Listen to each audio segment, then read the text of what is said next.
యేసు రక్తమే జయం పరిచర్య. ప్రియ రక్షకుడైన యేసుక్రీస్తు నామమున ఈ ఉదయకాలంలో మీ అందరికీ శుభములు కలుగునుగాక. వారి దుఃఖమునకు ప్రతిగా సంతోషమిచ్చి వారిని ఆదరించేదెను. విచారము కొట్టివేసి నేను వారికి ఆనందము కలుగుచేతును. కనుక కన్యకలు, యవనులు, వృద్ధులు కూడి నాట్యమందు సంతోషించెదరు అని దేవుని వాక్యం సెలవిస్తుంది. నా ప్రియ సహోదరి సహోదరులారా, ఇశ్రాయేలు అయితే వారి అవిధేయత వలన వారికి కలగబోయే చెర వినాశాల మూలంగా వారికి దుఃఖము, విచారం కలగబోతుంది. అయితే దేవుడు వారిని ఆదరించేదేను అని తన ప్రవక్త అయిన ఇర్మియా ద్వారా ఈ మాట సెలవిచ్చుచున్నాడు. అలాగే నీకు ఉన్నటువంటి నేడు అనారోగ్యమో లేక నీవు చేసినటువంటి రహస్య పాపమును బట్టియో నీ సంతోషము నీ హృదయం విడిచిపోయేనా?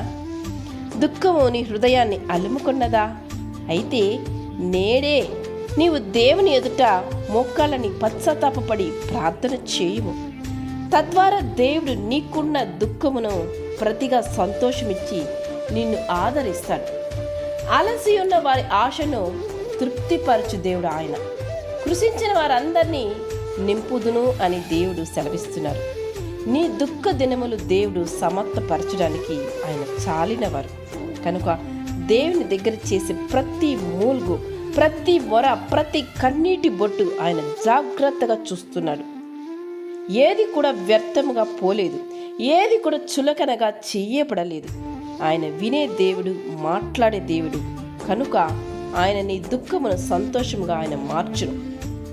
ఆయన బాధ పెట్టిన తన కృపా సమృద్ధిని బట్టి నీ ఎడల ఆయన జాలిపడు దేవుడు.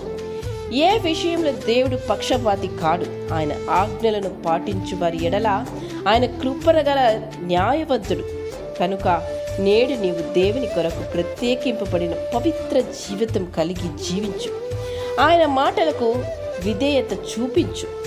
తన కృపా సమృద్ధిని బట్టి నీ ఎడల ఆయన జాలిపడును.